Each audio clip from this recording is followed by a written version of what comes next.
Ukraine's second-largest nuclear power station is under Russian missile threat, even as warnings of a nuclear disaster are causing international horror at its largest plant. There's just been a dramatic air raid siren. Do you know what the threat was then? Yes, we received information from the military that the air raid alert was for the danger of overflying or launching missiles by aircraft.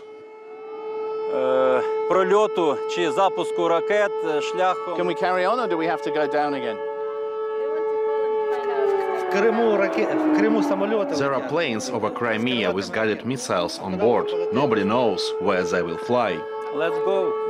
Down again. So the director's just said that they've got information that aircraft have been seen in Crimea. They're in this oblast, this province, or are heading in this direction, so they pose an immediate threat. This is something that happens several times a day. Very often they say the sirens are almost back to back.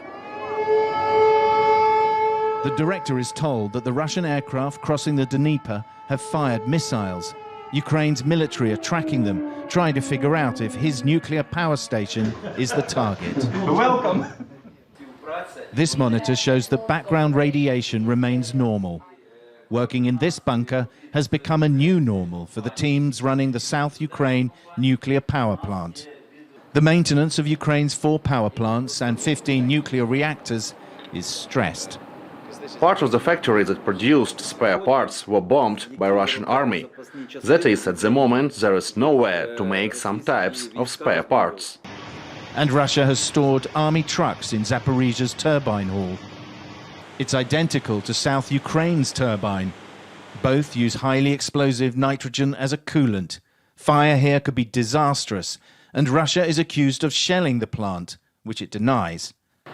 This man worked at Zaporizhia under Russian occupation but fled in June.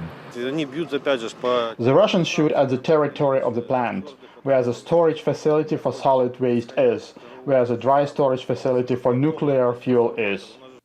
At least 3 Russian missiles have been recorded flying over the South Ukraine plant. Back above ground, the director is amazed by Russia's threats to Ukraine's nuclear industry. They were so smart they shelled the nuclear power plant. Either the military was not aware of the danger, or they did it on purpose. But as this plant generates 10% of Ukraine's electricity and Zaporizhia up to 20%, there's no wonder that both are such tempting targets. Now, the IAEA does have a permanent presence in the form of CCTV monitoring at that power station, and it visits at least once a year for physical inspections. There's hope that perhaps the agency might be able to get something similar up and running in Zaporizhia. Pamela?